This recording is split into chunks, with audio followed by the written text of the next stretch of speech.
The Twisted Lens, Episode 9. Kids today, well, they are smarter than their parents.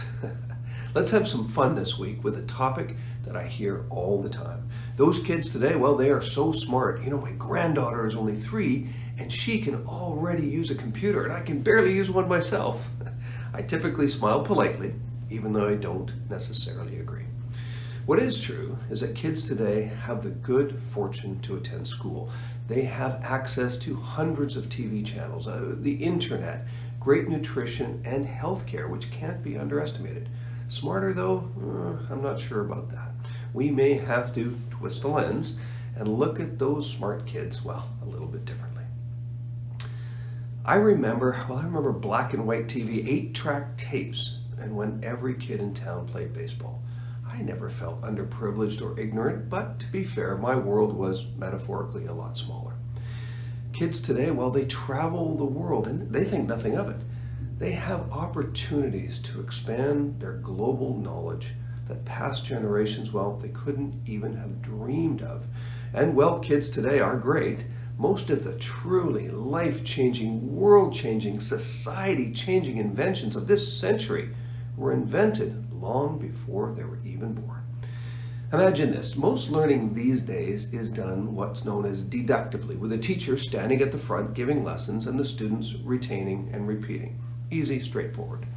The ancient civilizations had to rely mainly on inductive learning, meaning making discoveries with limited data, no instruction of any kind, and only the very dangerous method of trial and error to guide them. And once you figured something out, there was almost no way to write it down. And even if you did write it down, there was hardly anyone to share it with because very few people could read. This was tough.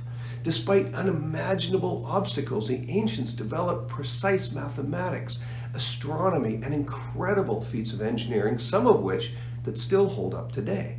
Honestly, I could stare up at the sky for 1,000 nights and not figure out that the earth revolved around the sun, or that pi could be calculated as 3.141. And yet those kids, 5,000 years ago, they figured it out. And even back only a few hundred years ago, kids never went to school at all. Farm work, factory work, but certainly no homework.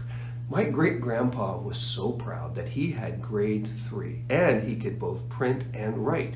With only grade 3, Grandpa raised 7 kids, fixed all his own machinery, and ran a large and successful farm. Impressive, and likely how he snagged Grandma, but that's a different story. As an aside, most scholars agree the greatest invention ever was the printing press, circa 1436. It was what's known as a 0-to-1 invention, meaning that it didn't exist and then it did. There was no such thing as electricity or a combustion engine, and then there was 0-to-1. Refinements, well, they're known as 1-to-2 or 2-to-3, that kind of thing. The internet is a great example of an improvement or refinement of the printing press, just a faster and better distribution of knowledge, based, of course, on the 0-to-1 of electricity. So the internet is not really an invention per se.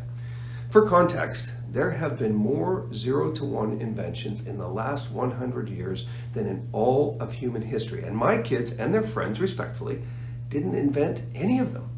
And to be fair, neither did my generation. What is true for sure is that kids today are great. And kids today, well, they also struggle to make their beds and get the dishes all the way into the dishwasher, or find comfort in their teenage years. So who is smarter, my granddaughter or my grandmother? It's hard to say. So I suppose we will have to paraphrase Isaac Newton and say, if kids today really are smarter or can see further, it's only because they are standing on the shoulders of giants. Thank you, Grandma.